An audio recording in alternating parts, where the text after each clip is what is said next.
ಸ್ನೇಹಿತರೆ ನಮಸ್ಕಾರ.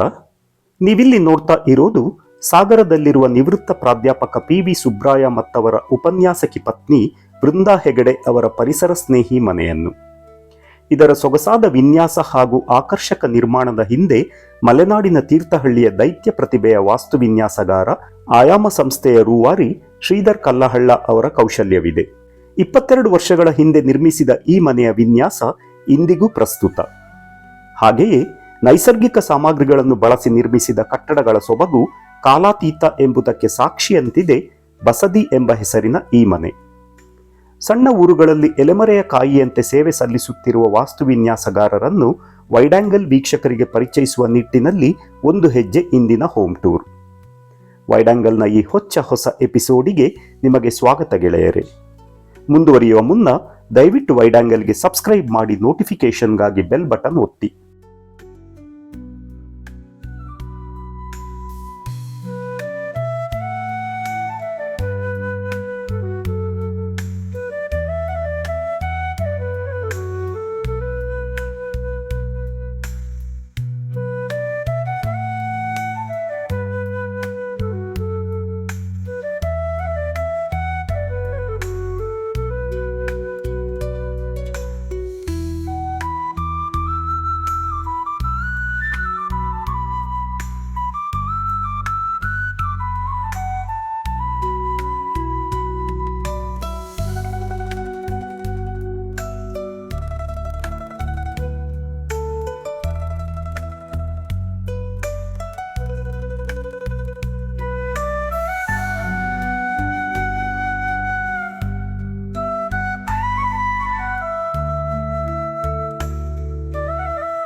ಶ್ರೀಯುತ ಸುಬ್ರಾಯ ಮತ್ತು ಬೃಂದಾ ದಂಪತಿಗೆ ನಮ್ಮ ವೀಕ್ಷಕರ ಪರವಾಗಿ ಸ್ವಾಗತ ಸರ್.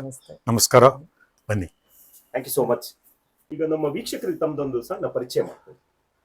ನಾನು ಪಿ.ವಿ. ಸುಬ್ರಾಯ ಅಂತ, ಸ್ಥಳೀಯ ಲಾಲ್ ಬಹದ್ದೂರ್ ಕಾಲೇಜಿನಲ್ಲಿ 38 ವರ್ಷ ಇಂಗ್ಲೀಷ್ ಪ್ರಾಧ್ಯಾಪಕನಾಗಿ ಕೆಲಸ ಮಾಡಿ 2020ರಲ್ಲಿ ನಿವೃತ್ತಿ ಹೊಂದಿ 2002ರಲ್ಲಿ ಈ ಮನೆಗೆ ಏನು ಬಂದ್ವಿ ಅಲ್ಲಿಂದ ಇಲ್ಲಿ ವಾಸ ಮಾಡ್ತಾ ಇದ್ದೀವಿ. ಬಹಳ ಸಂತೋಷ ಮೇಡಮ್. ನಮಸ್ತೆ. ನನ್ನ ಹೆಸರು ವೃಂದಾ ಹೆಗಡೆ ಅಂತ. ನಾನು ಅತಿಥಿ ಉಪನ್ಯಾಸಕಿಯಾಗಿ ಆಂಗ್ಲ ಭಾಷಾ ಕೆಲಸ ಮಾಡ್ತಾ ಇದ್ದೀನಿ.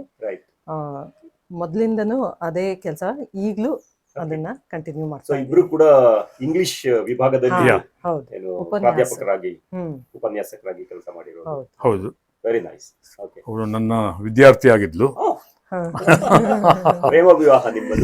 ಹೌದು, ಒಂದು ರೀತಿಯ ಪ್ರೇಮ ವಿವಾಹ, ಒಂದು ರೀತಿಯ ಅರೇಂಜ್ಡ್ ವಿವಾಹ. ವೆರಿ ನೈಸ್, ಅಭಿನಂದನೆಗಳು. ಈ ಮನೆಯನ್ನು ತಾವು ಯಾವ ವರ್ಷ ಕಟ್ಟಿದ್ರಿ ಸರ್? 2004ರಲ್ಲಿ ನಾವು ಮುಗಿಸಿ ಗೃಹ ಪ್ರವೇಶ ಮಾಡಿದ್ವಿ. ಆಮೇಲೆ ಇದು ಸೈಟ್ ಡೈಮೆನ್ಷನ್ ಎಷ್ಟಿದೆ? ಇದು 125 by 45. ಬಹುಶಃ 45 ಅದಲ್ಲ, 125 ಇದೆ ಅಲ್ವಾ? ಆಮೇಲೆ ಮನೆಯ ಫೇಸಿಂಗ್ ಯಾವ್ದು ಇದೆ? ಈ ಕಡೆ ಪೂರ್ವ, ಈ ಕಡೆ ಉತ್ತರ, ಈ ಕಡೆ ದಕ್ಷಿಣ, ಈ ಕಡೆ ಪಶ್ಚಿಮ. ಎಂಟ್ರೆನ್ಸ್ ಉತ್ತರ ಕಡೆಯಿಂದ ಇದೆ. ಈ ಮನೆಯನ್ನು ನಿರ್ಮಾಣ ಮಾಡಿದಂತ ಆರ್ಕಿಟೆಕ್ಟ್ ಯಾರು ಸರ್? ತೀರ್ಥಹಳ್ಳಿಯ ಶ್ರೀಧರ್ ಅಂತ, ಅವರು ಶ್ರೀಧರ್ ಕಲ್ಲಹಳ್ಳ ಅಂತ, ಅವರು ಆಯಾಮ ಅಂತ ಅವರ ಆರ್ಕಿಟೆಕ್ಟಿನ ಆಫೀಸ್ ಹೆಸರು. ಓಕೆ. ಹೀಗೆ ನಾವು ಮನೆ ಕಟ್ಟಿಸ್ಬೇಕು ಅಂತ ಯೋಚನೆ ಬಂದಾಗ ಹ್ಮ್. ಅವ್ರ ಮನೆಗೆ ಹೋದಾಗ ಅವ್ರ ಮನೆ ಭಾಳ ಇಷ್ಟ ಆಯಿತು. ಸರಿ. ಹಾಗಾಗಿ ಕೂತು ಹೀಗೆ ಮಾತಾಡ್ತಾ ಯಾವ ಥರ ಮನೆ ಕಟ್ಟಬೇಕು ಏನು ಎತ್ತ ಅಂತ ಮಾತಾಡ್ತಾ ಹೋದ್ವಿ. ಈ ಥರದೊಂದು ಮನೆ ನಿರ್ಮಾಣ ಕಟ್ಟಬೇಕು ಅನ್ನೋದು ಇತ್ತು. ಓಕೆ. ಆಮೇಲೆ ಅವರು ಲಾರಿ ಬೇಕರನ್ನ ಇಂಟ್ರೊಡ್ಯೂಸ್ ಮಾಡಿದ್ರು. ಹ್ಮ್. ಅವರು ಪುಸ್ತಕಗಳನ್ನೆಲ್ಲ ತಂದ್ಕೊಂಡು ನಾವು ಓದಿ ಓಕೆ. ಒಂದ್ ಸ್ವಲ್ಪ ಅದರಿಂದ ಬಹಳ ಇಂಪ್ರೆಸ್ ಆಗಿದೆ. ಸೊ ನೀವು ಲಾರಿ ಬೇಕರ್ ಅವರ ಒಂದು ಏನು ಸಿದ್ಧಾಂತಗಳಿಂದ ಪ್ರಭಾವಿತರಾಗಿ ಹೌದು, ನೀವು ಅವರಿಗೆ ಈ ರೀತಿಯ ಹಾ. ಒಂದು ಮನೆಯ ಬಗ್ಗೆ ನಿಮ್ಮ ಹೌದು. ಒಂದು ಕನಸನ್ನ ಹೇಳ್ಕೊಂಡ್ರಿ ನೀವು. ಕಾಸ್ಟ್ ಎಫೆಕ್ಟಿವ್ ಅವರು Shridhar himself was influenced by Laurie Baker. Okay. Locally ಹೌದು. ಅವೈಲಬಲ್ ಮೆಟೀರಿಯಲ್ಸ್ ಇಂದ ಮಾಡುವಂತದ್ದು. ಓಕೆ. ಅದರಲ್ಲೇ ಎಷ್ಟು ಚಂದ ಮಾಡಬಹುದು ಅಂತ. Locally available materials hmm. ಇಲ್ಲಿ ಎಸ್ಪೆಷಲಿ ಕಲ್ಲು, ಕಲ್ಲು, laterite. Laterite stone. Laterites are locally available. Okay. ಅವಾಗ ಎಷ್ಟು ₹5 ಇತ್ತದು, ಈಗ ₹35 ಇದೆ. ಇದು ಎಲ್ಲ ಲ್ಯಾಟ್ರೈಟ್ ಅಲ್ಲೇ ಹಾ, ಹಾ, ರೌಂಡ್ ಕಟ್ಟಿರುವಂತದ್ದು ಮಾಡಿ ಅಲ್ವಾ? ಕಟ್ ಮಾಡಿ. ಓ, ಬಹಳ ಚೆನ್ನಾಗಿದೆ. ಇದು ರೌಂಡ್ ಮಾಡಿರೋದು, ಹ್ಮ್. Alright. ಲ್ಯಾಟ್ರೈಟ್ ಇಟ್ಕೊಂಡು ರೌಂಡ್ ಮಾಡಿ ಓಕೆ. ಕಟ್ಟಿರೋದು. ಈ ತರ ಕಂಬಗಳು ಸುಮಾರಿದೆ. ಓಕೆ. ಸೊ ಇಡೀ ಮನೆಗೆ ನೀವು ಮೇಸನ್ರಿ ವರ್ಕಿಗೆ ನೀವು ಲ್ಯಾಟರೈಟ್ ಸ್ಟೋನ್ ಅನ್ನೇ ಮೇಜರ್ ಆಗಿ ಮೇಜರ್ ಆಗಿ ಹೌದು. ಬಳಸಿರೋದು. ಹೌದು. ಅದರೊಟ್ಟಿಗೆ ಇಟ್ಟಿಗೆ ಕೂಡ ಬಳಸ್ಕೊಂಡಿದ್ದೀರಿ. ಇಟ್ಟಿಗೆ ಅಲ್ವಾ? ಕೆಲವು ಕಡೆ ಇಟ್ಟಿಗೆ ಬಳಸಿದೆ. ಲ್ಯಾಟ್ರೈ ಇದು ಲಿಂಟೆಲ್ ಇಲ್ಲ, ಹಾ. ಇಡೀ ಮನೆಗೂ ಲಿಂಟೆಲ್ ಇಲ್ಲ. ಓಕೆ. ಇಲ್ಲಿ ಕಟ್ ಲಿಂಟೆಲ್ ಅಂತ ಓ. ಇದನ್ನೇ ಹಾಕಿದ್ದಾರೆ. ಓಕೆ. ಇದು ಕಲ್ಲು. ಕಲ್ಲು ಕಲ್ಲು. ಸ್ಲ್ಯಾಬ್ ಆಫ್ ಸ್ಟೋನ್ ಇದು. ಸ್ಲ್ಯಾಬ್. ಹ್ಮ್. ಓಕೆ. Very nice. ಡೋರ್ ನ ಬಹಳ ಇಂಟ್ರೆಸ್ಟಿಂಗ್ ಆಗಿ ನಾನು ನೋಡ್ತಾ ಇರೋದು ಏನು ಸ್ಪ್ಲಿಟ್ ಡೋರ್ ಇದೆ ಅಲ್ವಾ? ಯಾವುದು? ಆ, ಇದೇ ಬೇಕು ಅಂತ ನಾವು ನೋಡಕ್ ಚಂದ ಕಾಣುತ್ತೆ ಅಂತ. Okay. so ಇದು- ಹ್ಮ್. ಸೆಕ್ಯೂರಿಟಿ ವೈಸ್ ಹ್ಮ್. ಅಷ್ಟು ಇದಿಲ್ಲದೆ ಇರ್ಬೋದು ಅದು, Okay. ಬಟ್ ನೋಡೋದಕ್ಕೆ ಈಸ್ಥೆಟಿಕ್ ಆ, ಸೆನ್ಸ್ ಅಲ್ಲಿ ಬಹಳ ಚೆನ್ನಾಗಿ ಕಾಣ್ತಾ. ಹಾಗಾಗಿ 2 ಬಾಗಿಲೇ ಇರ್ಲಿ okay. ಅಂತ ಹೇಳಿದ್ವಿ. ಆಮೇಲೆ ಇದೇನು ವುಡ್ ಸರ್ ಇದು? ಅದು ಇದು ಹೊನ್ನೆ. ಹೊನ್ನೆ. ಹಾ, ಹಾ. ಇಡೀ ಮನೆಗೆ ಕಿಟಕಿಯಲ್ಲೆಲ್ಲ ಹೊನ್ನೆನೆ ಬಳಸಿದ್ದೇವೆ. Okay. So ನೀವೇನು ಟೀಕ್ ನ ಮಾಯಾಜಾಲಕ್ಕೆ ಸಿಲುಕಲಿಲ್ಲ? ಇಲ್ಲ ಇಲ್ಲ. ಟೀಕು ಬೇಡ ಅಂತ ನಾವು ರೈಟ್. ಬಹಳ ಸುಂದರವಾಗಿ ಲೆವೆಲ್ ಡಿಫರೆನ್ಸ್ ಇರುವಂತ ಮನೆ ಇದು ಸರ್. ಇದು ನಿಮ್ಮ ಏನು ಲಿವಿಂಗ್ ಏರಿಯಾ Living. ಯಾ ಇದರ ಡಿಸೈನ್ ನ ಹಿಂದಿನ ಒಂದು ಪರಿಕಲ್ಪನೆ ಅಭಿರುಚಿಯನ್ನು ನಮಗೆ ತಿಳಿಸಿ sir. Any part of the house hmm. ಅದು ಒಟ್ಟು ರೆಕ್ಟಾಂಗಲ್ ಅಥವಾ ಸ್ಕ್ವೇರ್ ಆಗಿರಬಾರ್ದು. ಹ್ಮ್. ಅದು ಸ್ವಲ್ಪ ವಕ್ರ ಆಗಿರ್ಬೇಕು. ಅಲ್ಲಲ್ಲಿ ಮೊನಾಟನಿ ಬ್ರೇಕ್ ಆಗ್ತಾ ಇರಬೇಕು. ಅವಾಗ ಮಾತ್ರ ಚೆನ್ನಾಗಿರುತ್ತೆ ಅಂತ ನಾವು ನಂಬ್ಕೊಂಡವ್ರು. ಅದೇ ತರ ಮಾಡಿದ್ದೇವೆ. ಹಾಗಾಗಿ ಇದು ಸ್ಟ್ರೈಟ್ ಆಗಿ ಎಲ್ಲೂ ಇಲ್ಲ. ಹ್ಮ್. ಸೊ ಅಲ್ಲೊಂದು ಚೂರು ಬೆಂಡ್ ಇದೆ, Okay. ಇಲ್ಲೊಂದು ಚೂರು ವಕ್ರವಾಗಿದೆ, Okay. ಇಲ್ಲೊಂದು ಸ್ವಲ್ಪ ವಕ್ರವಾಗಿದೆ. ಹಾಗಾಗಿ Okay. ಈ ಮೊನಾಟನಿಯನ್ನ ಪ್ರತಿ ಹಂತದಲ್ಲೂ ಬ್ರೇಕ್ ಮಾಡ್ತಾ ಹೋಗಿ ಈ ತರದ ಒಂದು ಶೇಪ್ ಬರೋದಕ್ಕೆ ಕಾರಣ ಆಯ್ತು. ಹಂಗೆ ಇಲ್ಲಿ ನೋಡ್ತಾ ಇದ್ದೀನಿ, ಇದೇನು ಪಕ್ಕ ನೋಡುವ ನಮಗೆ ಒಂದು ಎಲೆಕ್ಟ್ರಿಕ್ ಲ್ಯಾಂಪ್ ಇಲ್ಲಿ ಆನ್ ಇದೆಯಾ ಅಂತ ಅನಿಸ್ತಾ ಇದೆ. ಇದು ನ್ಯಾಚುರಲ್ ಲೈಟ್ ಅಲ್ವಾ? Natural light. ಬೆಳಕಿನ ಕಿಂಡಿ ಹೌದು. ನ್ಯಾಚುರಲ್. ಓಕೆ. ಇಲ್ಲಿ ಕೂಡ ಇನ್ನೊಂದು ಲೆವೆಲ್ ಡಿಫರೆನ್ಸ್. ಹೌದು. ಕೊಟ್ಟಿದ್ದಾರೆ. ಯಾವ್ದು ಕೋರ್ಟ್ ಹಿಯರ್. ಇದು ಲಿವಿಂಗಿನ ಪಾರ್ಟ್ ಹೌದು, ಹ್ಮ್. ಸಪರೇಟ್ ಪಾರ್ಟ್ ಹೌದು. ಓಕೆ. ಹ್ಮ್. ಇದಕ್ಕೆ ಇನ್ನೇನೋ ಅಂದ್ರೆ ನೀವು light well. Light well. Very nice. ಬಹಳ ಕ್ಯೂರಿಯಸ್ ಆಗಿ ವೀಕ್ಷಕರು ಇಲ್ಲಿ ನೋಡಬಹುದು, ಮನೆಯಿಂದಲೇ ಸ್ಟ್ರೈಟ್ ಎಂಟ್ರಿ ಇಲ್ಲಿ ಕಾರ್ ಪಾರ್ಕಿಂಗ್ ಅಥವಾ ಶೆಡ್ ಗೆ ಸಿಗ್ತದೆ. ಸೊ ಕಾರ್ ಪಾರ್ಕ್ ಮಾಡಿ ನೀವು ಡೈರೆಕ್ಟ್ ಮನೆಗೆ ಬಂದ್ಬಿಡ್ತೀರಾ? ಯಾ ಹೌದು. ಇಲ್ಲಿ ಕಾರ್ ನಿಲ್ಸಿ ಈ ಕಡೆ ಹೋದ್ರಾಯ್ತು. ಕಾರು ತೆಗಿಬೇಕಾದ್ರೂ ಅಷ್ಟೇ. ನಾವು ಆ ಕಡೆಯಿಂದ ಬಂದು ಬಾಗಿಲು ಆ ಕಡೆಯಿಂದ ತೆಗೆದು ಅದು it could be a little tedious ಅಂತ ಹೇಳಿ, ಇಲ್ಲೇ part of the house is the shed. ಇಲ್ಲೇ ಈ ಕಡೆ ಓಪನಿಂಗ್ ಇದೆ, ಕಾರಿಂದ ಇಳಿದು ಈ ಕಡೆ ಹಿಂಗೆ ಹೋಗ್ಬಿಡು. ನಾನು ನೋಡ್ತಾ ಇದ್ದೀನಿ ಸರ್, ನಿಮ್ಮಲ್ಲಿ ಗೂಡನ್ನು ಕೊಟ್ಟಿದ್ದೀರಿ. ಯಾ ಎಲ್ಲ ಕಡೆ ಗೂಡಿದೆ. This is a different kind of a ಗೂಡು. ಇದು ಸ್ವಲ್ಪ ದೊಡ್ಡಕ್ಕಿದೆ. ಇದು ಕನ್ಸ್ಟ್ರಕ್ಷನ್ ಟೈಮಲ್ಲೇ ಮಾಡಿರೋದು.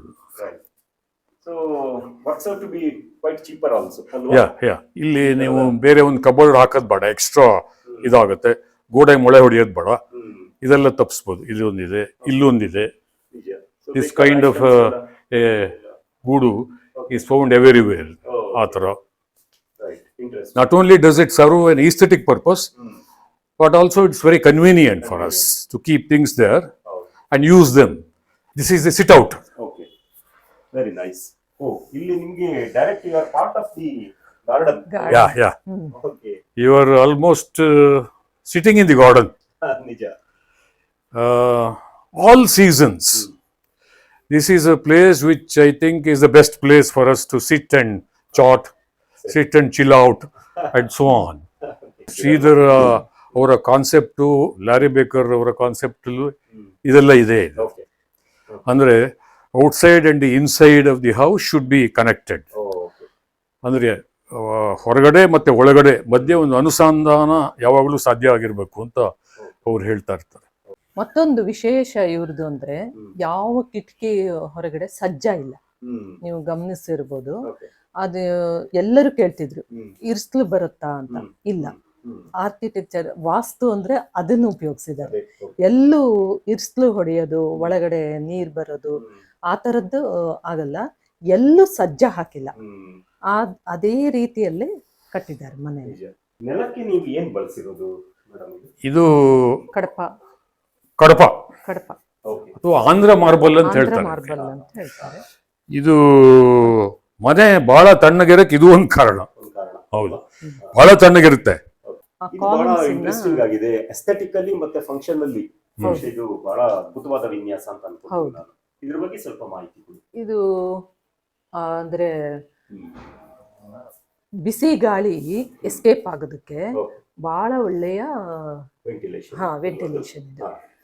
ವೆಂಟಿಲೇಷನ್ ಇಡೋದೇ ಅದಕ್ಕಲ್ವಾ, ಅಂದ್ರೆ ಬಿಸಿ ಗಾಳಿ ಎಸ್ಕೇಪ್ ಆಗಿ ಹೋಗ್ಬೇಕು ಅಂತ.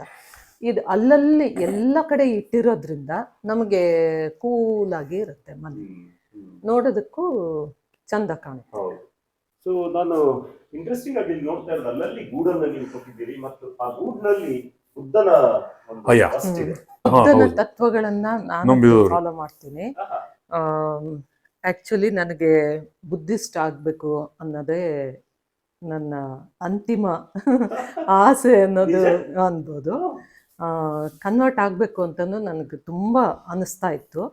ಆಮೇಲೆ ಈಗ ಆದರೂ ಪರವಾಗಿಲ್ಲ, ಇಲ್ದಿದ್ರೂ ಪರವಾಗಿಲ್ಲ, ಆದರೆ ಬುದ್ಧನ ತತ್ವಗಳನ್ನು ಫಾಲೋ ಮಾಡ್ಕೊಂಡು ಹೋಗ್ತೀವಿ. ಅದು ಒಂದು ಇರೋದ್ರಿಂದ ಕೆಲವರು ನನ್ನ ಉದ್ದೇಶ ನೋಡಿ ಬಿಟ್ಟು ತಂದು ಕೊಡ್ತಾರೆ ಅವ್ರಿಗೆ. ಹಾಗೆ ತಂದು ಕೊಟ್ಟಿದ್ದೇ ತುಂಬಾ ಇದಾವೆ. ಅದಕ್ಕೆ ಎಲ್ಲೆಲ್ಲಿ ಇದೆಯೋ ಅಲ್ಲೆಲ್ಲ ಜಾಗ ಇದ್ದಲ್ಲೆಲ್ಲ ಇರ್ತಾ ಹೋಗಿದೆ. ಹಂಗಂತ ಪೂಜೆ ಮಾಡಲ್ಲ, ಪೂಜಾ ರೂಮು ಇಲ್ಲ ನಮ್ಮಲ್ಲಿ. ದೇವ್ರ ಪೂಜೆನೂ ಮಾಡಲ್ಲ, ಪೂಜಾ ರೂಮೇ ಇಲ್ಲ. ದೇವರು, ದಿಂಡ್ರು, ಧರ್ಮ, ಜಾತಿ ಇದ್ಯಾವುದನ್ನು ನಂಬೋರಲ್ಲ ನಾವು. ಸರ್, ಈ ಮನೆಯಲ್ಲಿ ನೀವು ರೂಫಿಂಗಿಗೆ ಬಳಸಿದಂತ ಒಂದು ಮೆಥಡ್ ಅನ್ನ ಹೇಳಿ. ಇಡೀ ಉಳಿದ ಕಡೆ ಎಲ್ಲ ಮಾಮೂಲಿ roofing, R C C roofing. ಈ ಸಿಟ್ಔಟು ಆಮೇಲೆ ಎಂಟ್ರೆನ್ಸು ಇಲ್ಲೆಲ್ಲ ಟೈಲ್ಡ್ ರೂಫ್ ಮಾಡಿದ್ರು. ಬೇಕಂತಾನೆ ಟೈಲ್ಡ್ ರೂಫ್ ಮಾಡಿದ್ರು. ಟೈಲ್ಡ್ ರೂಫ್ ಕೂಡ ಅಂದವನ್ನ ಈ ಆರ್ ಸಿ ಸಿ ರೂಫ್ ಕೊಡಲ್ಲ ಅದು. ಆಮೇಲೆ ಶ್ರೀಧರ್ ಆರ್ಕಿಟೆಕ್ಚರ್ ಅಲ್ಲಿ ಟೈಲ್ಡ್ ರೂಫ್ ಅನ್ನೋದು ಪಾರ್ಟ್ ಅಂಡ್ ಪಾರ್ಸಲ್, ಅದು ಒಂದು ಕಾರಣ. ಆ ತರ ಬಳಸ್ತೀವಿ. ಇನ್ನೆಲ್ಲ ಕಡೆ ಆರ್ ಸಿ ಸಿ ಇದನ್ನ ಬಳಸಿದ್ದೀವಿ. ಆಮೇಲೆ ಇದಕ್ಕೆ ಏನು ಕಾಲಮ್ ಬಳಸಿದೀರಾ ಇಲ್ಲ ಲೋಡ್ ಬೇರಿಂಗ್ ವಾಲ್ಸ್? ಈಗೆಲ್ಲ ಮನೆಯಲ್ಲಿ ಲೋಡ್ ಬೇರಿಂಗ್ ಕಾಲಮ್ ಏನಿಲ್ಲ, ಫೌಂಡೇಶನ್ ಇಲ್ಲ, ಎಲ್ಲೂ ಹಾಕಿಲ್ಲ, ಪಿಲ್ಲರು ಗಿಲ್ಲರು ಎಲ್ಲೂ ಇಲ್ಲ. ಫೌಂಡೇಶನ್ಗೂ ನಾವು ಅದೇನು ಪ್ಲಿಂತ್ ಬೀಮ್ ಎಲ್ಲ ಹಾಕಿಲ್ಲ, ಅದು ಹಾಕ್ಲಿಲ್ಲ. ಪ್ಲಿಂತ್ ಬೀಮ್ ಎಲ್ಲ ಅವಾಗಿನ್ನು ಇತ್ತು ಬರ್ತಾ ಇತ್ತು. ಈ ಭೂಕಂಪ ಗೀಕಂಪ ಅದ್ರದನ್ನ ತಡೆಯೋಕ್ಕೋಸ್ಕರ ಪ್ಲಿಂತ್ ಬೀಮ್ ಅನ್ನ ಹಾಕ್ತಾರೆ. ನಾವು ಪ್ಲಿಂತ್ ಮಾತ್ರ ಹಾಕಿದ್ವಿ, ಬೀಮ್ ಹಾಕ್ಲಿಲ್ಲ.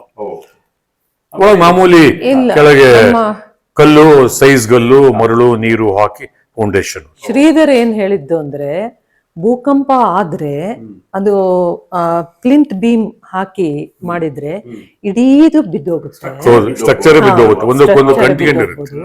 ಇದು ಫೌಂಡೇಶನ್ ಜೊತೆಗೆ ಮನೆ ಬೀಳೋದಿಲ್ಲ ಅಂತ ಹೇಳಿದ್ರು ನಮ್ಗೆ. ಇದು ನಿಮ್ಮ ಡೈನಿಂಗ್ ಏರಿಯಾ. ಹಾಗೆ ಇಲ್ಲೊಂದು ಸಣ್ಣ ಲಿವಿಂಗ್ ಏರಿಯಾನೂ ಇದೆ, ಕೋರ್ಟ್ ಅಂತ. ಇದು ಒಂದು ಕೋರ್ಟ್ ಅಂತ ಕರಿಬಹುದು. ಅಲ್ಲಿ ಆಕ್ಚುಲಿ ನೆಂಟರು ಬಂದ್ರೆ ಮಾತ್ರ ನಾವು ಡೈನಿಂಗ್ ಟೇಬಲ್ ಅನ್ನ ಉಪಯೋಗಿಸ್ತೀವಿ. ಮಾತ್ರ ಯೂಸ್ ಮಾಡ್ತೇವೆ. ಇಲ್ಲ ಅಂತಂದ್ರೆ ನಾವ್ ಇಲ್ಲೇ ಎಲ್ಲೋ ಕೂತು ಪೇಪರ್ ಓದ್ತಾ ಮಾತಾಡ್ತಾ ತಿಂಡಿ ತಿನ್ನೋದು, ಊಟ ಮಾಡೋದು ಎಲ್ಲ ಇಲ್ಲ. ನಾನು ಅಲ್ಲೆಲ್ಲರೂ ಕೂತ್ಕೊತೇನೆ, ತಿಂಡಿ ತಿಂತ ಊಟ ಮಾಡ್ತಾ, ಇಲ್ಲ ಬಾಲ್ಕನಿಗೆ ಹೋಗ್ತೇನೆ. So we use all kinds of places here even when you are eating. Okay. ಇಲ್ಲಿ ನಾನು ಅಬ್ಸರ್ವ್ ಮಾಡಿರೋದು, ನೀವು ಎಲ್ಲಿ ಕೂತ್ರು you are part of the nature. ಹೌದು. ಹಾ ಸುಮಾರು ಯಾವ ಮೂಲೆಯಲ್ಲಿ ಹೋದ್ರು ಕೂಡ ಇಲ್ಲಿ ಗ್ರೀನ್, ಇದು. ಲೈಟ್, ಏರ್ ಪ್ರತಿಯೊಂದು ಸಿಗ್ತಾ ಇದೆ. ಈ ಪುಸ್ತಕಗಳನ್ನ ಇಲ್ಲಿ ಈ ತರ ಇಟ್ಟಿರೋದ್ರ ಬಗ್ಗೆ ಕೆಲವರು ಕೇಳ್ತಾರೆ, ಇದು ಯಾಕೆ ಹೆಂಗೆ ಅಂತ. ಇದು ಯಾಕೆ ಅಂದ್ರೆ ನಮ್ಗೆ ಇಮಿಡಿಯೇಟ್ ಆಗಿ ಇಲ್ಲಿ ಒಂದು 5 ನಿಮಿಷ ನಾವು ಕೂತಿರ್ತೇವೆ ಅಂದ್ರೆ ಇಲ್ಲಿ ಯಾವ್ದಾದ್ರು ಒಂದು ಪುಸ್ತಕದ ಒಂಚೂರು ಬ್ರೌಸ್ ಮಾಡ್ಬೋದು. ಅಥವಾ ಮನೆಗೆ ಯಾರು ಬಂದ್ರೆ ಅವರು ಸ್ವಲ್ಪ ಹೊತ್ತು ನಮ್ಮ ಕಾಯ ಪರಿಸ್ಥಿತಿ ಬಂದ್ರೆ ಇಲ್ಲಿ ಕೂತಿರ್ತಾರೆ. ಕೂತವ್ರು ಇಲ್ಲಿ ಏನೇನೋ ಪುಸ್ತಕಗಳಿದೆಯಲ್ಲ ಅಂತ ಅನಿವಾರ್ಯವಾಗಿ ನೋಡೋ ಪರಿಸ್ಥಿತಿಯನ್ನು ಒದಗಿಸ್ಕೊಡುತ್ತೆ ಇದು. ಅವ್ರು ತೆಗೆದು ನೋಡ್ತಾರೆ, ಓ ಈ ಪುಸ್ತಕಗಳಿದೆ, ಈ ಲೇಖಕರಿದ್ದಾರೆ. ಸಾಹಿತ್ಯಕ್ಕೆ ಸಂಬಂಧಪಟ್ಟವ್ರು ಬಂದ್ರೆ ಅದೇನು ದೊಡ್ಡ ಇದಲ್ಲ. ಸಾಹಿತ್ಯಕ್ಕೆ ಸಂಬಂಧ ಪಡೆದಿದ್ದವ್ರು ಸುಮ್ಮನೆ ಹಾಗೆ ಕತೆ ಕಾದಂಬರಿಗಳನ್ನು ಓದೋರು ಬಂದ್ರೆ ಒಂದ್ಸಲ ಗ್ಲಾನ್ಸ್ ಮಾಡಿ, ಓ ಈ ತರದ ರೈಟರ್ ಇದ್ದಾರೆ, ಪೆರುಮಾಳು ಮುರುಗನ್ ಇದ್ದಾರೆ, ಈ ತರದವರು ಇದ್ದಾರೆ. ಶ್ರೀನಿವಾಸ್ದು ಒಂದಿದೆ, ಕೆ ಶ್ರೀನಿವಾಸ್ ಕವನ ಸಂಕಲನ ಎಲ್ಲ ಇದೆ. ಪಾಲಿಟಿಷಿಯನ್ ಆಗಿರೋರು, ಅವ್ರು ಪೊಯೆಟ್ ಅಂತ ಬಹಳ ಜನಕ್ಕೆ ಗೊತ್ತೇ ಇಲ್ಲ, ಅಲ್ಲ ಅವರು ಪುಸ್ತಕಗಳನ್ನು ಬರೆದಿದ್ದಾರೆ ಅಂತ ಹಿಂಗೆ ನೋಡ್ತಾರೆ. ಸೊ ಇದು ಯಾಕೆ ಅಂದ್ರೆ ಈ ಪುಸ್ತಕ ಪ್ರೀತಿ ಮತ್ತೆ ಪುಸ್ತಕ ಪರಿಚಯ ಎರಡನ್ನು ಒಟ್ಟಾಗಿ ಕೊಡುವಂತ ಒಂದು ಸ್ಪೇಸ್ ಆಗಿ ಇದನ್ನ ಕ್ರಿಯೇಟ್ ಮಾಡಿ. ಹಾಗೆ ಮುಂದಕ್ಕೆ ಹೋದ್ರೆ ಇಲ್ಲಿ ಪುಟ್ಟದಾದೊಂದು ಕಿಚನ್, ಅಡಿಗೆ ಮನೆ, ಒಂಥರ ಓಪನ್ನು ಇದೆ. ಓಕೆ. ಸೊ ಟಿವಿ ಇದೆ, ನೋಡ್ಬೋದು. Very nice. ಸೊ ಇಲ್ಲೊಂದು ಪಾರ್ಟಿಷನ್ ಇದ್ರೂ ಕೂಡ you are part of the entire livings. ಹೌದು ಹೌದು. ಯು ವಾಂಟ್ ಮಿಸ್ ಎಲ್ಲ ಇದು. ನಾವೆಲ್ಲೋ ಹೋಗಿ ಹೆಣ್ಮಕ್ಳು ಏನೋ ಅದು ಬೇರೆ ಪ್ರಪಂಚದಲ್ಲೇ ಅಲ್ಲೇ ಇದ್ಬಿಡ್ತೀವಿ ಅನ್ನೋದು ಇಲ್ಲ. ಹಾಗಾಗಿ ಯಾರು ಬಂದ್ರು the entire thing here is the public space. ಈ public space is one and it's also divided. So it's one and divided both. ಇಲ್ಲಿ ಕೂಡ ಅಷ್ಟೇ ವೀಕ್ಷಕರು ನೋಡಬಹುದು, ಗೋಡೆಯಲ್ಲೇ ಕೊಟ್ಟಿರುವಂತ ಒಂದು ಶೆಲ್ಫ್ ಇದು. ಸೊ ಬಹಳ ಸುಂದರವಾಗಿ ಬಂದಿದೆ. So this leads to bedroom as well as upstairs. Library. Okay. Oh, this is very interesting. ವೀಕ್ಷಕರು ಬಹಳ ಇಂಟ್ರೆಸ್ಟಿಂಗ್ ಆಗಿ ಇಲ್ಲೊಂದು ಸೆಲ್ವಾರ್ ಏರಿಯಾ ಇದೆ. ಸೊ ಇಲ್ಲಿ ಲೈಬ್ರರಿ ಆಗಿ ಬಳಸ್ಕೊಂಡಿದ್ದಾರೆ, ಆಕ್ಟಿವಿಟಿ ರೂಮ್ ತರ ಬಳಸ್ಕೊಳ್ತಾ ಇದ್ದಾರೆ. ತುಂಬಾ ಚೆನ್ನಾಗಿದೆ ಸರ್. ಇದು ಏನು ಲೆವೆಲ್ ಗ್ರೌಂಡ್ ಇತ್ತಲ್ವಾ? ಮಣ್ಣು ತೆಗೆದು ಸೆಲ್ಲಾರ್ ಕ್ರಿಯೇಟ್ ಮಾಡಿದ್ದು, ಅಗದು ಮಾಡಿರೋದು. ಒಂದ್ 3 ಅಡಿನೇನೋ 3 ಅಡಿನ 4 ಅಡಿನ ತೆಗ್ದಿದೆ ಅಷ್ಟೇ. ಆಮೇಲೆ ಈ ಒಂದು ಪೋರ್ಷನ್ ಅನ್ನ ನೀವು ಮೊದಲೇ ಇಮ್ಯಾಜಿನೇಷನ್ ಮಾಡ್ಕೊಂಡು ಆರ್ಕಿಟೆಕ್ಟ್ ಹತ್ರ ಹೇಳಿದ್ರೆ ಈ ತರ? ಇಲ್ಲ, ಇದು this is exclusively Sridhar's architect they ಅದು. ಯಾಕೆಂದ್ರೆ ಅವರು ಲೈಬ್ರರಿ ಇದೆ ಅಂದ ತಕ್ಷಣ ಒಂದು ಈ ತರ ಇರ್ಲಿ, ಇದು ನಮಗೂ ಫ್ಲಾಶ್ ಆಯ್ತು. We readily agreed. ಓಕೆ. ಬಹಳ ಇಂಟ್ರೆಸ್ಟಿಂಗ್. ಇಲ್ಲಿ ಒಂದು ಸೈಲೆಂಟ್ ಝೋನ್ ತರ ಇದು. ಹೌದು ಹೌದು ಅಲ್ವಾ? ಓದೋದಕ್ಕೆ very silent, very cool also. Compare to ಯಾವುದೇ ರೂಮಿಗೆ ಕಂಪೇರ್ ಮಾಡಿದ್ರೆ ಇಲ್ಲಿ ಹೌದು ತಂಪು ಜಾಸ್ತಿ ಇದೆ. ಚಳಿಗಾಲದಲ್ಲಿ ರಾತ್ರಿ ಹೊತ್ತು ಇಲ್ಲಿ ಬರಕ್ ಆಗಲ್ಲ, ಬಹಳ ಚಳಿ ಇರುತ್ತೆ. ಏನೋ ಸ್ವೆಟರ್ ಹಾಕೊಂಡೇ, ಚಪ್ಪಲಿ ಸ್ವೆಟರ್ ಎಲ್ಲ ಹಾಕೊಂಡೇ ಬರ್ಬೇಕು, ಅಷ್ಟು ಕೂಲ್ ಆಗಿರುತ್ತೆ. ಬುಕ್ಸ್ ಇಟ್ಕೊಳ್ಳೋದಕ್ಕೆ ಒಂದು ಸ್ಪೇಸ್ ಬೇಕೇ ಬೇಕು. ಅದು ಎಲ್ಲಿಡೋದು, ಹೇಗಿಡೋದು. ಆಮೇಲೆ ಇಲ್ಲಿ ಧೂಳು ಕಮ್ಮಿ ಆಗಿರೋದ್ರಿಂದ ನಮ್ಗೆ ಅಷ್ಟೊಂದು ಪುಸ್ತಕಕ್ಕೆ ಹಾನಿ ಆಗಿಲ್ಲ. ಸೊ ಹಾಗೆ ಮುಂದೆ ಬಂದ್ರೆ ಇಲ್ಲಿ ಬಾತ್ರೂಮ್, ಟಾಯ್ಲೆಟ್ ಕಾಮನ್. ಇಡೀ ಮನೆಯಲ್ಲಿ ಅಟ್ಯಾಚ್ಡ್ ಬಾತ್ರೂಮು ಟಾಯ್ಲೆಟ್ ಇಲ್ಲ. ಅದು ಯಾಕೆ ಅಂತಂದ್ರೆ ನನ್ಗೆ ಯಾಕೋ ಅವಾಗ ಅನಿಸ್ತಿತ್ತು, ಅದು ಹಾಸ್ಪಿಟಲಲ್ಲಿ ಇದ್ದಂಗೆ ಅನ್ಸುತ್ತೆ, ಆ ಫೀಲಿಂಗ್ ಬರುತ್ತೆ. ಎಷ್ಟು ಹೈಡ್ ಆಗಿರುವಂಥದ್ದು ಎಲ್ಲ ತೋರಿಸಿದ್ರು ನಮ್ಮ ಆರ್ಕಿಟೆಕ್ಟ್. ಇಲ್ಲ, ನನಗೆ ಯಾಕೋ ಸರಿ ಅನ್ಸಲ್ಲ, ಬೇಡವೇ ಬೇಡ ಅಂತ. ಅದಕ್ಕಾಗಿ ಅದಕ್ಕೆ ಹತ್ತಿರದಲ್ಲೇ ಇರೋ ಹಾಗೆ, ಅಂದ್ರೆ ಅಟ್ಯಾಚ್ಡ್ ತರಾನೇ, ಆ ತರದಲ್ಲಿ ಇದನ್ನ ಮಾಡ್ಕೊಂಡು. ಆಮೇಲೆ ಈ ಬೆಡ್ರೂಮಿಗೆ 5 ಕಿಟಕಿಗಳನ್ನು ಕೊಟ್ಟಿದ್ದಾರೆ. 5 ಕಿಟಕಿ, ಎಲ್ಲಾ ಕಡೆಯ ವ್ಯೂ ಬರಬೇಕು ಅಂತ. ಯಾವ ಕಡೆ ಬಾಗಿಲು ತೆಗೆದ್ರು ಗಾಳಿ ಬೆಳಕು ಜೊತೆಗೆ ಒಂದು ವ್ಯೂ ಇರಬೇಕು, ಹೊರಗಡೆ ನಮಗ್ ಕಾಣಿಸ್ಬೇಕು ಅನ್ನೋ ರೀತಿಯಲ್ಲಿ. ನಮಗ ಅವಾಗ ಯಾಕಿದು 5 ಯಾಕೆ ಅಂತ ಅನಿಸ್ತಿತ್ತು. ಆದ್ರೆ ಕಟ್ಟಿದ ಮೇಲೆ ಖಂಡಿತ ಇದು ಅದ್ಭುತವಾಗಿದೆ ಅಂತ ಅನಿಸ್ತಾ ಇದೆ. ಲೈಟ್ ಇದೆ ಇಲ್ಲಿ. ಹೌದು ಎಷ್ಟು ಬೇಕೋ ಹೌದು, ಅಷ್ಟೇ ಇದೆ. ಹೌದು. ಎಷ್ಟು ಬೇಕೋ ಅಷ್ಟೇ ಇದೆ. ಹೌದು, ಅದು ಒಂದು ಮಾಡ್ತಾರ ಅವರು ಆರ್ಕಿಟೆಕ್ಟ್. ಬೆಳಕು ನೆರಳು ಬೆಳಕಿಂದು ಇಂಟರ್ಪೊಲೇಷನ್ ಅಂತ ಹೇಳ್ತಾರಲ್ಲ, ಈ ಲೈಟ್ ಅಂಡ್ ಶೇಡ್ ಇಂಟರ್ಪೊಲೇಷನ್ ಅನ್ನ ಬಹಳ ಚೆನ್ನಾಗಿ ವರ್ಕೌಟ್ ಮಾಡ್ತಾರೆ. ನಿಜ. ಆಮೇಲೆ ಇಲ್ಲಿ ರೂಮ್ ಅನ್ನು ನೀವು ಒಂದು ಕ್ರಾಸ್ ಆಗಿ ತಗೊಂಡಂತ ಒಂದು ಕಾರಣ, ಅದು ಅಲ್ಲಿ ಒಂದು ಹಲಸಿನ ಮರ ಇದೆ. ಒಂದು ಹಲಸಿನ ಮರ ಉಳಿಸ್ಲಿಕ್ಕೋಸ್ಕರ ನೀವು ಈ ಒಂದು ಹೌದು. ಡಿಸೈನ್ ಮಾಡಿ. ಹೌದು, ಈ ಸೀಸನ್ ನಲ್ಲೆಲ್ಲ ನಾವು ಬೆಳಗ್ಗೆ ಏಳದೆ ಹಲಸಿನ ಹಣ್ಣಿನ ವಾಸನೆ ಮೂಗಿಗೆ ಬಡದ ಮೇಲೆ ಆ ತರ ಇರುತ್ತೆ. ಅಷ್ಟು ಚೆನ್ನಾಗಿ ನೋಡಿದ್ರೆ ಈಗ ಹಲಸಿನ ಇದು ಗೊತ್ತಾಗತ್ತೆ. ಅಲ್ಲಿ ಈ ಒಂದು ಮರ ಹಲಸಿನ ಗೊಂಚಲ ಇದೆ ಅಲ್ಲಿ. ಹೌದು. ಆಮೇಲೆ ನಮ್ಮ ಆರ್ಕಿಟೆಕ್ಟ್ ಯಾವತ್ತೂ ಹಲಸಿನ ಮರಗಳನ್ನ ಕಡಿಯಕ್ ಬಿಡಲ್ಲ. ಓಹೋ. ನೀವು ಹಲಸಿನ ಮರದ ನಾಟ ಯೂಸ್ ಮಾಡಲೇಬಾರ್ದು, ಅವ್ರ ಕಂಡೀಷನ್ ಅದು. ಆ ಮಾಡ್ಲೇಬೇಡಿ. ಮರಗಳನ್ನ ತೆಗೆಯೋದಾದ್ರೆ ನಾನು sketch ಹಾಗಾಗಿ ಇದು ಹಾಕೋದೇ ಇಲ್ಲ ಅಂತ ಹೇಳ್ತಾರೆ. ಇದು ಬೇಡ. ಇದು ನಾವು ಏನ್ ಮಾಡೋಣ ಅಂದ್ರೆ ರೂಮನ್ನ ಸ್ವಲ್ಪ ಟ್ವೀಕ್ ಮಾಡೋಣ, ಮರ ಹಾಗೆ ಇರಲಿ. ಫೌಂಡೇಶನ್ಗೆ ಕಲ್ಲನ್ನ ಬಳಸಿದ್ದಾರೆ ಇಲ್ಲಿಂದ ಅಲ್ಲಿವರೆಗೂ, ಅಂದ್ರೆ ಬೇರು ಒಳಗ್ ಬಂದ್ಬಿಡಬಾರ್ದು ಅಂತ ಫೌಂಡೇಶನ್ ಹಾಕಿ ಚಪ್ಪಡಿ ಕಲ್ಲನ್ನು ಇಳಿಸಿದೆ. ಇಳಿಸಿದೆ ಫುಲ್ ಈ ಕಡೆ ಅಷ್ಟು ಅಲ್ಲಿವರೆಗೂ. ಹಲಸಿನ ಮರ ಮಾತ್ರ ಕಡಿಯಕ್ ಖಂಡಿತ ಬಿಡಲ್ಲ ಅವ್ರು. ರೂಮ್ ಅನ್ನೇ ತಿರುಗಿಸೋಣ ಅಂತ ಹಲಸಿನ ಮರ ಕಡಿಯೋದ್ರ ಬದ್ಲಿ. ಆ ತರದ ಒಬ್ಬ ಆರ್ಕಿಟೆಕ್ಟ್ ಆ ತರ ಯೋಚನೆ ಮಾಡೋದು ಬಹಳ ಗ್ರೇಟ್, ಬಹಳ ಅಪರೂಪ ಕೂಡ. ಮತ್ತೆ ಈ ರೂಮಿಗೂ ಒಂದು ಚಂದ ಶೇಪ್ ಬಂತು. ಸ್ಟ್ರೇಟ್ ಇದ್ದಿದ್ರೆ, ಅದೇ ಹೇಳಿದ್ನಲ್ಲ, ಇದ್ದಿದ್ರೆ ಮನಾಟನಿ ಬ್ರೇಕ್ ಮಾಡ್ಬೇಕಾಗತ್ತೆ ಎಲ್ಲಾ ಕಡೆ ಹೇಳಿ, ಆಟೋಮೆಟಿಕ್ ಆಗಿ ಅದು ಮನಾಟನಿ ಬ್ರೇಕ್ ಆಯ್ತು. ಸೊ ನಾವು ಈ ಮನೆಯಲ್ಲಿ ಬಹಳ ಆಸಕ್ತಿಕರವಾಗಿ ಎಲ್ಲಿ ಯಾವ ರೂಮಿಗೆ ಹೋದ್ರೂ ಪುಸ್ತಕ ನೋಡ್ತಾ ಇದ್ದೀವಿ. ಯಾವ ಜಾನರ್ ಅನ್ನು ನೀವು ತುಂಬಾ ಇಷ್ಟಪಡೋದು? ನನಗೆ ಇತ್ತೀಚೆಗೆ ನನಗೆ ಆಟೋಬಯೋಗ್ರಫೀಸ್, ಇದಷ್ಟು ಆಟೋಬಯೋಗ್ರಫೀಸ್ ಇಲ್ಲಿ ಕಲೆಕ್ಟ್ ಮಾಡಿ ಇಟ್ಟಿದ್ದೀನಿ. ಇಂಗ್ಲಿಷ್ ಇಂದ ಒಂದ್ ಕಡೆ, ಕನ್ನಡದ ಒಂದ್ ಕಡೆ. ಆಟೋಬಯೋಗ್ರಫೀಸ್ ನನ್ನ ಅಂದ್ರೆ ನನಗೆ ಕತೆ ಕಾದಂಬರಿಗಳ ಲೋಕ ಇಷ್ಟ ನನಗೆ. ಆಮೇಲೆ ಪೊಲಿಟಿಕಲ್ ಥಾಟ್ಸ್ ಅದ್ರ ಬಗ್ಗೆ ಬರೋ ಥಿಯರಿ, ಬುಕ್ಗಳು, ಪೊಲಿಟಿಕಲ್ ಥಿಯರಿ, ಈ ತರದ್ದು ಲಿಟರರಿ ಥಿಯರೀಸ್, ಇದೆಲ್ಲ ಇಷ್ಟ. ಇದು ಮೆಸ್ಲೈನ್ ಫ್ಲೋರ್ ಅಂತ ಇಲ್ಲಿ ಮೆಸ್ಲೈನ್ ಫ್ಲೋರ್ ನಲ್ಲಿ ಒಂದು ರೂಮ್ ಇದೆ. ಇಲ್ಲೂ ಬುಕ್ಕು, ಟೇಬಲ್ಲು, ಇಲ್ಲಿ ಕೂಡ ಪುಸ್ತಕದ ಪ್ರಪಂಚನೇ ಇದೆ. ಇಲ್ಲಿ ಕೂಡ ನಿಮ್ಮ ಗಾರ್ಡನಿಗೆ ಒಂದು ಇಲ್ಲೊಂದು ಬಾಲ್ಕನಿ ಇದೆ. ಇಲ್ಲಿಂದ you can spend hours together here sitting. Very nice. ಆರಾಮಾಗಿ ತುಂಬಾ ಒಳ್ಳೆ ಹಸಿರು ಉಕ್ಕುವಂತ ಗಾರ್ಡನ್ ಇದೆ, ಹಣ್ಣಿನ ಮರಗಳು. ಸೊ ಇಲ್ಲಿ ನಿಮಗೆ ಏನು ಮರ್ಕಟ್ಗಳ ಸ್ನೇಹ ಕೂಡ ಇದೆ ಅಂತ. ಹೌದು, ಅವ್ರು ಆಕ್ಚುಲಿ ಬರ್ತಾವೆ ಫ್ರೆಂಡ್ಸ್. ಓಕೆ, ಎಲ್ಲ ಬಿಟ್ಬಿಟ್ಟಿದೆ ಅವನು. ಹೌದಾ? ನೇರಳೆ, ಪನ್ನೇರಳೆ, ಆಮೇಲೆ ಹಣ್ಣು ನಾವು ಒಂದು ಸಿಕ್ಲಿಲ್ಲ ನಮ್ಗೆ. ಹಲಸಿನ ಹಣ್ಣು ಇದೆ, ಎಲ್ಲಾರು ಸಿಗುತ್ತೆ. ಬಿಟ್ರೆ ಪೇರ್ಲೆ, ಪನ್ನೇರ್ಲೆ ಎಲ್ಲ ಸಿಗದೇ ಇಲ್ಲ, ಎಲ್ಲ ಓಕೆ. ಒಂದು ಸಿಕ್ಕಿಲ್ಲ.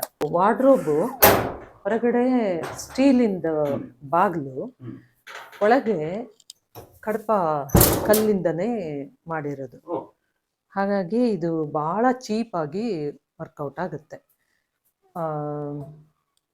ಇಲ್ಲಿವರೆಗೂ ನಮ್ಗೆ ಥಂಡಿ ಬಂದು ಏನೂ ಆಗಿಲ್ಲ.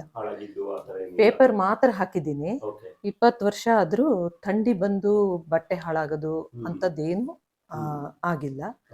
ಬಹಳ ಅಂದ್ರೆ ಬಹಳ ಚೀಪ್ ಆಗಿ ವರ್ಕ್ ಆಗಿದೆ ಇದು. ಮತ್ತೆ ನೀವು ಇಡೀ ಮನೆಯಲ್ಲೂ ಇದನ್ನೇ ಮಾಡಿರೋದು. ಪ್ಲೈವುಡ್ ಅಲ್ಲಿ ಎಲ್ಲ ಮಾಡಿದ್ದಿದ್ರೆ ಲಕ್ಷಗಟ್ಲೆ ಬೇಕಿತ್ತು. ನಮ್ಗೆ ಎಷ್ಟು ಇಡೀ ಮನೆಯದು 30-35 ಸಾವಿರಕ್ಕೆ ಸ್ಟೀಲ್ ಬಾಗಿಲಿಗೆ ಜಾಸ್ತಿ ಬಿದ್ದಿದೆ. ಅದಂತೂ ಏನು ಇಲ್ಲ, ಕಟ್ಟಬೇಕಾದ್ರೆ ಇಟ್ಟಿಗೆ ಕಟ್ಬಿಟ್ಟು ಮಧ್ಯ ಕಡಪ ಇಟ್ಬಿಟ್ಟಿದ್ದಾರೆ ಅಷ್ಟೇ.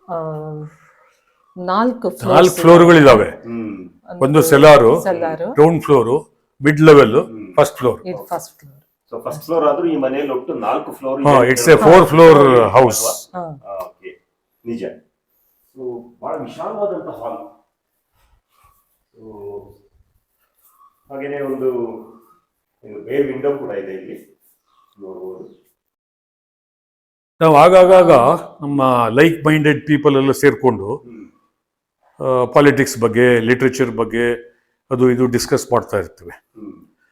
ಆಮೇಲೆ ಸಂಗೀತ, ಸ್ಪೀಚ್ ಏರ್ಪಡಿಸೋದು, ಅದಕ್ಕೆಲ್ಲ ಈ ಏರಿಯಾನ ಉಪಯೋಗಿಸ್ಕೊತೀವಿ. ಇಲ್ಲಿ ಆಕ್ಚುಲಿ ಓಪನ್ ಇತ್ತು, ನಾವೇನು ಇದನ್ನ ಮಾಡಿರ್ಲಿಲ್ಲ, ಗ್ರಿಲ್ ಇರ್ಲಿಲ್ಲ, ಅಲ್ಲೂ ಇರ್ಲಿಲ್ಲ ಗ್ರಿಲ್. ಇಲ್ಲಿ ಮಾತ್ರ ಹಾಕೊಂಡಿದ್ವಿ ಸೇಫ್ಟಿ ಪರ್ಪಸ್ಗೆ. ಆಮೇಲೆ ಮಂಗ ಬರ್ತಾ ಇತ್ತು, ಮಂಗಗಳು ಬಂದು ಸೋಫಾನೆಲ್ಲ ಹಾಳು ಮಾಡಿ ತುಂಬಾ ಕಾಟ ಕೊಡ್ತಾ ಇತ್ತು. 22 ವರ್ಷ ತಡ್ಕೊಂಡ್ವಿ. ಈಗ ಮೊನ್ನೆ ವರ್ಷನೂ ಆಗಿಲ್ಲ, ಈಗ ಮಾಡ್ಸಿದ್ಮೇಲೆ ಗಿಡ ಇಡ್ಬೋದಲ್ಲ ಅಂತ ಅನಿಸ್ತು. ಇದು ಯಾವ ಕಾನ್ಸೆಪ್ಟ್ ಅಲ್ಲಿ ಅಂದ್ರೆ ಪ್ರೈವೇಟ್ ಮತ್ತೆ ಪಬ್ಲಿಕ್ ಸ್ಪೇಸಸ್ಗೆ ಮಧ್ಯದಲ್ಲಿ ಬ್ರಿಡ್ಜ್ ಅಂತ ಮಾಡ್ಕೊಟ್ಟಿರೋದು.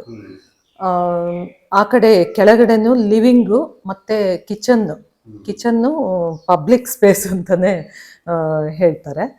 ಆಮೇಲೆ ಮಧ್ಯದ ಡೈನಿಂಗ್ ಹಾಲ್ ಇದೆಯಲ್ಲ, ಡೈನಿಂಗ್ ಹಾಲ್ ನಡುವೆ ಇದು ಬ್ರಿಡ್ಜ್. ಆಮೇಲೆ ಆ ಕಡೆ ಬೆಡ್ರೂಮು, ಲೈಬ್ರರಿ, ಇವೆಲ್ಲವೂ ಪ್ರೈವೇಟ್ ಸ್ಪೇಸ್. ಅದ್ರ ನಡುವಿನ ಬ್ರಿಡ್ಜ್ ಅಂತ ಆ ಕಾನ್ಸೆಪ್ಟ್ ನಲ್ಲಿ ಈ ಏರಿಯಾ. ಇಲ್ಲಿಂದ ನಿಮ್ಮ ಮನೆಯ ಒಳಗಡೆ ಕೂಡ ಕನೆಕ್ಟಿವಿಟಿ ಇದೆ ಅಲ್ವಾ? ಹೌದು, ಇಲ್ಲಿಂದ ಹಾಗಾಗಿ ಹೌದು, ಈ ಸ್ಪೇಸ್ ಬ್ರಿಡ್ಜ್ ಇದು ಆಕ್ಚುಲಿ. ಇದು ಪಬ್ಲಿಕ್, ಆ ಕಡೆ ಪ್ರೈವೇಟ್. ಹೆಂಗೆ ಅಂದ್ರೆ ಇಲ್ಲಿ ಈ ಮನೆ ಈ ಕನೆಕ್ಟಿವಿಟಿ ಮತ್ತೆ ಡಿಸ್ಕನೆಕ್ಟಿವಿಟಿ ಎರಡೂ ಸಾಧ್ಯ. ಒಬ್ಬರಿಗೆ ಕಾಣದಿದ್ದ ನಾವ್ ಎಲ್ಲೋ ಒಂದ್ ಮೂಲೆಯಲ್ಲಿ ಕೂತ್ ಬಿಡ್ಬೋದು ಪುಸ್ತಕ ಹಿಡ್ಕೊಂಡು, ಎಲ್ಲಿ ಹೋದೆ ಅಂತಲೇ ಗೊತ್ತಾಗಲ್ಲ. ಹಾಗೇನೆ ಇನ್ನೊಬ್ಬರಿಗೆ ಕನೆಕ್ಟ್ ಆಗೋ ಹಂಗೆ ಅಲ್ಲೇ ಇರ್ಬೋದು. ಸೊ ಇದು ಎರಡನ್ನೂ ಅಚೀವ್ ಮಾಡಿರುವಂತ ಮನೆ. ಕಲಿಮುಲ್ಲಾ ಅಂತ ಒಬ್ರು ರೈಟರ್ ಇದ್ದಾರೆ, ಜೂನಿಯರ್ ಕಾಲೇಜ್ ಮೇಸ್ಟ್ರು, ರಮತ್ ಅವ್ರ ತಮ್ಮ, ಬಹಳ ಒಳ್ಳೆ ರೈಟರ್ ಕೂಡ. ಅವರು ನಮ್ಮ ಮನೆ ಬಗ್ಗೆ ಹೇಳೋದೇ, ಸಾರ್ ಅವ್ರ ಮನೆ ಹೋಗಿ ಸಾರ್, ನೀವು ಯಾವ್ದಾದ್ರು ಒಂದ್ ಕಡೆ ಹೋಗಿ ಕೂತ್ಬಿಟ್ರೆ ನೀವೆಲ್ಲಿದ್ದೀರಿ ಏನು ಅಂತಲೇ ಗೊತ್ತಾಗಲ್ಲ, ಆ ತರ ಕೂತ್ ಬಿಡ್ಬೋದು ಅಂತ. ಸೊ ಈ ಫ್ಲೋರ್ ನಲ್ಲಿ ನೀವೊಂದು ಏನು ಬಾತ್ರೂಮ್ ಅಂಡ್ ಟಾಯ್ಲೆಟ್ ಇಲ್ಲಿ ಕೊಟ್ಟಿದ್ದೀರಲ್ವಾ? ಒಂದು ಇದನ್ನ ವೀಕ್ಷಕರಿಗೆ ತೋರಿಸಿ ಬಿಡೋಣ. ಮಧ್ಯದ ಮತ್ತೆ ಮೇಲೆ ಇಲ್ಲಿ ಒಂದು ಗೂಡು ಕೊಟ್ಟಿದ್ದಾರೆ. ಇಲ್ಲಿ ಅಗೈನ್ ಎರಡು ಕಡೆ ಗೂಡಿದೆ, ಎರಡು ಇದೆ. ಕಮೋಡ್ಗಳೆಲ್ಲ ವೆಸ್ಟರ್ನ್ ಇಂಡಿಯನ್. ಆಮೇಲೆ ಈ ವಿಶೇಷವಾಗಿರೋ ಒಂದು ಮಿರರ್ ಇದೆ, ಇದೆಲ್ಲ ಕಪ್ಪೆ ಚಿಪ್ಪು. ಹ್ಯೂಜ್ ಯುಟಿಲಿಟಿ ಸ್ಪೇಸ್ ಇದು. ನಿಮ್ಗೆ ಯಾವುದೇ ಸೀಸನ್ ಅಲ್ಲಿ ಬಟ್ಟೆ ಒಣಗಿಸ್ಲಿಕ್ಕೆ ಏನು ತೊಂದರೆ ಆಗಲ್ಲ. ಈ ಮನೆಗೆ ನೀವು ಬಸದಿ ಅಂತ ಹೆಸರಿಟ್ಟಿದ್ದೀರಿ, ಈ ಹೆಸರಿನ ಹಿನ್ನೆಲೆ ಸ್ವಲ್ಪ ಹೇಳಿ ನಮಗೆ. ಹೆಸರು ಯಾವುದೋ ಒಂದು ವಿಶಿಷ್ಟವಾದ ಹೆಸರು ಇಡಬೇಕು ಅಂತ ಇತ್ತು, ನಂದೇ ಆಯ್ಕೆ ಅದು ಮೀನಿಂಗ್ ಏನಿಲ್ಲ, ವಸತಿ ಅಂತ. ಬಸದಿ ಅಂತ ಇರ್ಲಿ, ವಸತಿ ಅಂತಾದ್ರೆ ವಸತಿ ನಿಲಯ ಏನೋ ಇದಾಗ್ಬಿಡುತ್ತೆ ಅಂದ್ಕೊಂಡು ಬಸದಿ ಅಂತ. ಜನ ಎಲ್ಲ ಕೇಳ್ತಾರೆ, ನೀವು ಜೈನ ಬಸದಿ ಅಂತ ಇಟ್ಕೊಂಡಿದ್ದೀರಲ್ಲ ಅಂತ.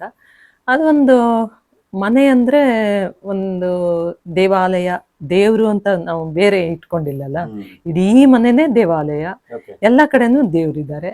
ಅದಕ್ಕೆ ಒಂದ್ ಸ್ವಲ್ಪ ಆ ತರದ ಜನ ಆತರ ಕೇಳಿದ್ರೆ ಜೈನರು ಅಲ್ಲ, ನಾವು ತೀರ್ಥಂಕರರು ಅಲ್ಲ ಅಂತ. ಬಹಳ ಸುಂದರವಾದಂತ ಒಂದು ಇಕೋ ಫ್ರೆಂಡ್ಲಿ ಮನೆ, ಒಂದು ಅದ್ಭುತವಾದ ಡಿಸೈನ್. 22 ವರ್ಷದ ಹಿಂದಿನ ಡಿಸೈನ್ ಇವತ್ತಿಗೂ ಕೂಡ ರೆಲವೆಂಟ್, ಸಕಾಲಿಕ ಅನ್ನುವಂತ ಒಂದು ಡಿಸೈನ್ ಈ ಮನೆದು. ಈ ಮನೆ ಕಟ್ಟಲಿಕ್ಕೆ ನಿಮಗೆ ಸುಮಾರು ಎಷ್ಟು ಟೈಮ್ ತಗೊಳ್ತು ಸರ್? ಸುಮಾರು 1 ವರ್ಷ 6 ರಿಂದ 8 ತಿಂಗಳು. ಬೇಸ್ ಏನಿದೆ ಅದನ್ನು ಕೊಟ್ಟ ಮೇಲೆ ಈ ಸೂಪರ್ ಸ್ಟ್ರಕ್ಚರ್ ಎಲ್ಲ ನಿಧಾನಕ್ಕೆ ಇವಾಲ್ವ್ ಆಗ್ತಾ ಬರಬೇಕು. ನಾವು ಆರ್ಕಿಟೆಕ್ಟ್ ಕೂತು ಮಾತಾಡಿ ಇದು ಹೇಗೆ ಏನು ಎತ್ತ ಅಂತ ಸೂಪರ್ ಸ್ಟ್ರಕ್ಚರ್ನ ಇವಾಲ್ವ್ ಮಾಡ್ತಾ ಹೋಗ್ಬೇಕು. ಹಾಗಾಗಿ it takes a little more time than it is actually necessary.